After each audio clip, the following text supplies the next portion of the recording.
This is the Baymaw Podcast with Marty Solomon. I'm his co-host, Brent Billings. Today we will hear the words of 2 John and toy with the question of who the woman is that John addresses his letter to.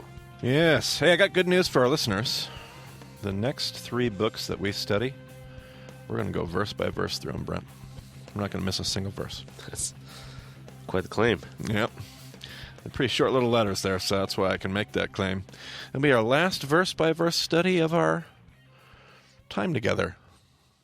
We're going to get close with Revelation. We're going to be close. We're going to be pretty close verse by verse, but we won't quite pull that off with Revelation, nor are we going to attempt to. I won't be making any Matthew promises that, make us committed. I remember doing that back in session 3. But I will make those promises about 2nd, 3rd John, and the letter of Jude. I'll tell you that much. Every verse. Here we go. John pens another letter. And this letter is sent to a curious character. How about you give us the first few verses here, Brent? Is this the only letter directly written to a woman in the Bible? I'm trying to think of anything else. Most of Paul's letters are written to churches, so that's, obviously would include women, but... Directly in that way. And we're going to talk about that here in just a second. But yeah, that's a great point. What a fun little... There's books about women character, especially in the Old Testament, Ruth and Esther. Certainly. But yeah, no, that's good. Okay, good question. I like it. The elder, to the lady chosen by God and to her children, whom I love in the truth, and not I only, but also all who know the truth. Because of the truth, which lives in us and will be with us forever, grace, mercy, and peace from God the Father and from Jesus Christ, the Father's Son, will be with us in truth and love. Any themes you're picking up on there? Something about truth. A lot of truth. And maybe a little bit of love. A little bit of love. Typical John letter here. Truth and love, just like we said in our last episode. Truth and love and truth. Let's talk about this chosen lady. Quote, chosen lady, to the lady chosen by God and to her children. This leaves us, who is this chosen lady? We have a few different options here. Number 1, John could be addressing this letter to an actual lady, an actual woman, and her children. This letter could very, very easily be written to a particular woman in Asia, or Asia Minor, or anywhere for that matter. John could send his letter anywhere he wanted to. And we are getting to see a very personal correspondence from John to her, if that's the case. It's entirely possible that any effort to come up with any other explanation is simply overthinking the situation. We need to stop just long enough to go, this could just be as simple as John wrote a letter to a woman and her children, and we have it. And it got put in the canon, and it's great. And that's awesome. That's a completely legitimate option. Of course, if there's anything we've learned about after 4 sessions of Baymaw, Brent, it's that there's an awful lot going on in this book, yes? Certainly. Yeah. Okay, so we could have some more things going on here. Option number 2 is John could be addressing a certain body of believers, a church, if you will, as a woman. This would be entirely commonplace, as a church is often pictured as a bride. It uses sometimes it will use the feminine to talk about who this church is. The outlying villages of a larger city are known as daughters. So there's a lot of reasons why it would talk to a group of people as... Like what we would call suburbs today? Yes, would be absolutely. Daughters. Absolutely. So you would have like the major city of Chicago, and then all those outlying suburbs around it would be daughters. When Jesus says in the Gospels, you daughters of Jerusalem, he's not talking to the women of Jerusalem. I've heard that a million times. He's speaking of, hey, all you towns that lie kind of on the outskirts of Jerusalem. That's the reference there. Anything about a city and her daughters, that's a reference to those villages. So to bolster this idea that John could be writing to a church, there's the fact that when she, the woman, is referenced in the rest of the letter, John uses the masculine Greek to address the recipients, which if he's really writing a letter just to a woman and her kids, he wouldn't use the masculine Greek. As far as I understand it, he'd use the feminine Greek. This would not be expected if this were a personal correspondence. So it could be that John is literally writing a letter to a woman and her kids, or it could be option number 2, that he's writing to a church, and these daughters would be all those fellow believers that are under that church's umbrella. It also could be, guess what, Brent? What else could it be? Could be option C, which would be...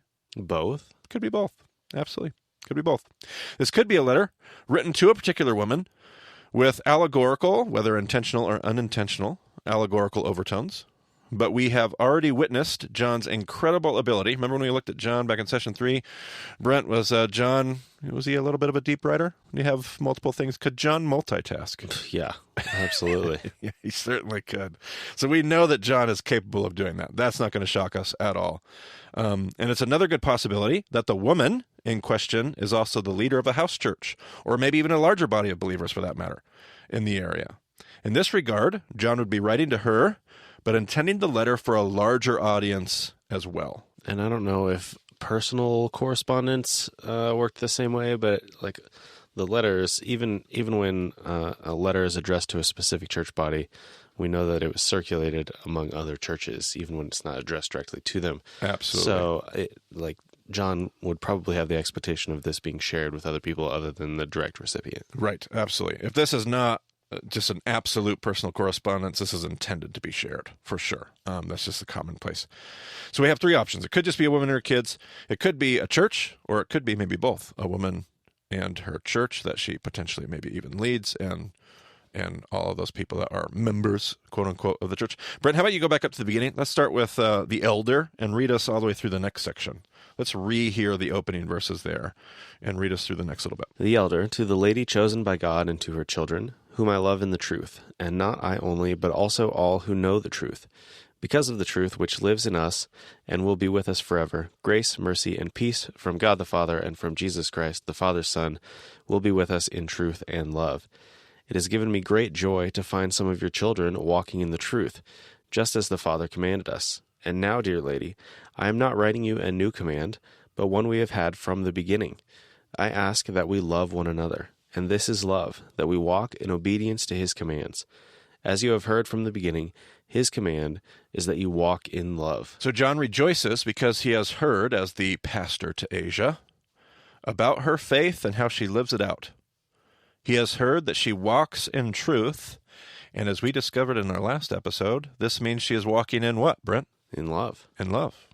Without love, there would be no truth in her or in her family. She would actually be, we were told in 1 John, a liar. But she is a family of love, and therefore she is walking in truth. Go ahead and give us the next little bit. I like this as we've had this command from the beginning to love one another. This is love, that we walk in obedience. Like if you're being obedient, like you're being loving. Excellent point. Yes, absolutely. It reads. It all stems from love. It just reads right down the page of everything we've seen in 1 John. And the same repetition that we saw in 1 John, where it's like, this is love. His command is that you walk in love, like over and over and over again. Yep. And a letter that started out with truth, truth, truth, truth, love and truth, love, love, love, love, love, love and truth. Yeah, absolutely.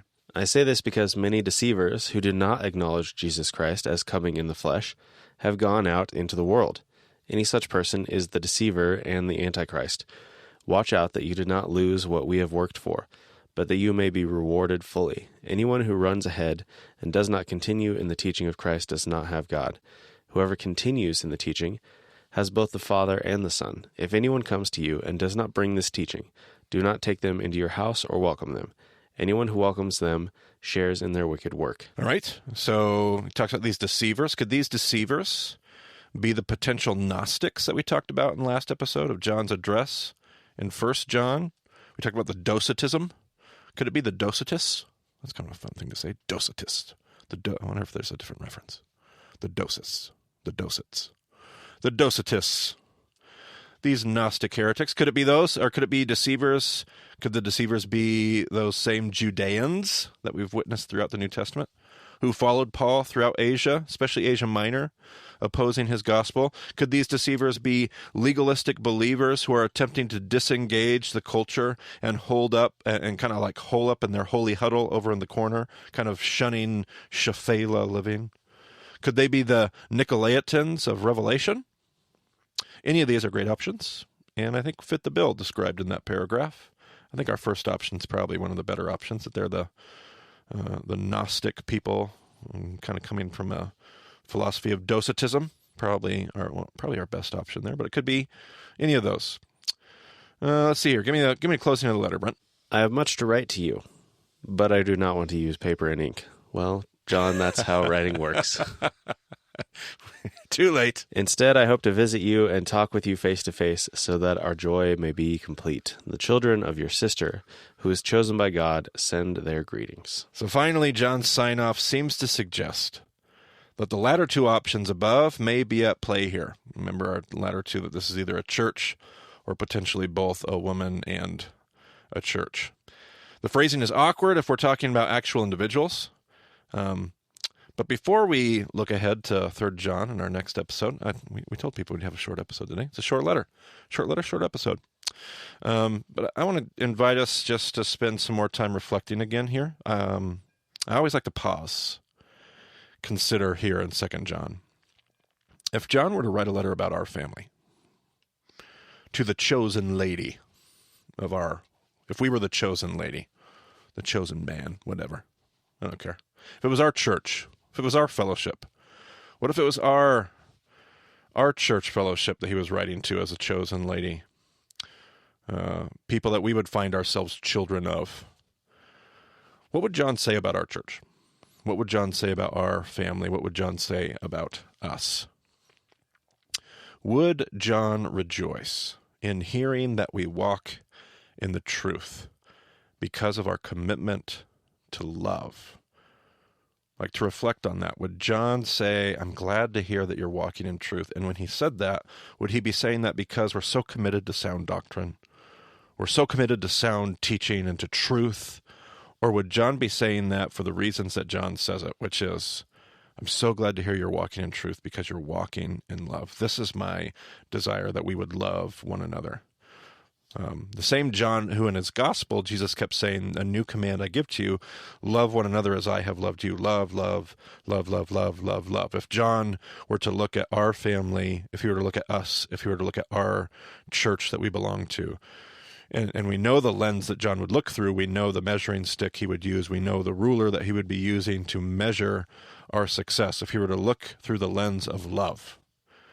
And that were it. If that were just John looking through the lens of love, how would our letter sound? Would it sound the same, or would it sound like maybe some of the other letters in the New Testament?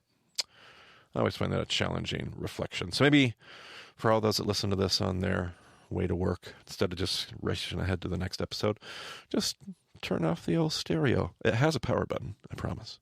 And just pause and just maybe drive the rest of the way thinking about love, letting it impact the way that you treat the person who just cut you off in traffic. That kind of stuff. Relevance. Hashtag relevance. Well, I, for one, am not going to promise that your stereo has a power button, but you can at least turn the volume all the way down to 0. Okay. Good point. We get enough emails about the text. We don't need emails about how their car works. Yeah, that's right. That's true. All right. Well, if you have any questions, go to BaymontDiscipleship.com. You can get a hold of us on Twitter, on Facebook, on Slack, all sorts of ways to get in touch. So thanks for joining us on the Baymont Podcast. We will talk to you again soon.